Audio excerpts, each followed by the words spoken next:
Welcome everybody. Today we're out here at Clayton East looking at a little boulder pile that is set up right here. Looks like these guys haven't moved in a bit. You can see how flat that is. Look how razor flat those get. It's very interesting. This one is best looked at from far away, but you can perhaps start to make out some of the mammoth imagery pointing upward.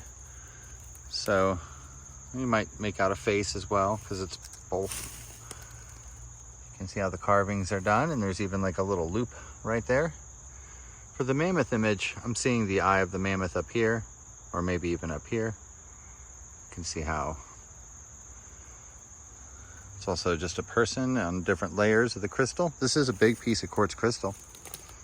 You might be able to see it shining there. And this was just pulled off of here.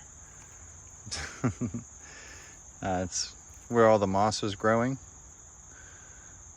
So we can look on the interior here to see a recessed image. You see the little crack or indentation for the lips, but in reverse, the pokey nose. You may be able to start to make out some of the headgear, perhaps an ear carving or something. This one is really nice, and there's two other ones right here too. A lot of times we'll be able to spot the mammoth head kind of pointing upward. Let's take a look at all the carvings on here. We might just have a bird emblazed on the top. Oftentimes where that moss grows is where there's crystal left behind. So that moss will grow right where the crystal is the lightest. So they would break up the eyes and make them shine more, and of course the mouth and the nose. You can see the bands of color on here.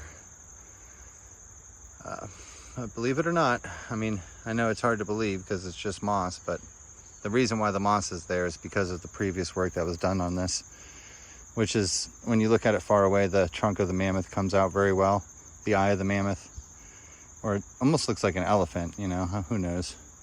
But it's going to have different animals on each section of the stone. Whew.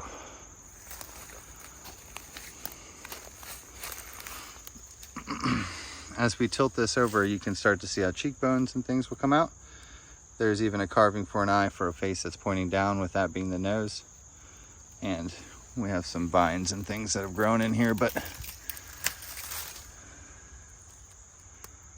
take a look for some of the paint and things here.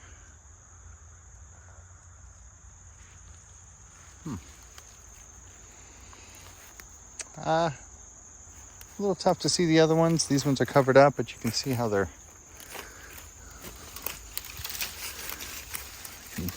you can see how they're cut and shaped.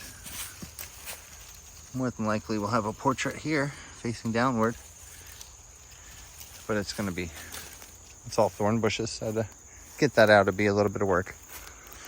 All right, guys, we'll catch you on the next one, and thanks for checking it out down here in the deep in North Carolina.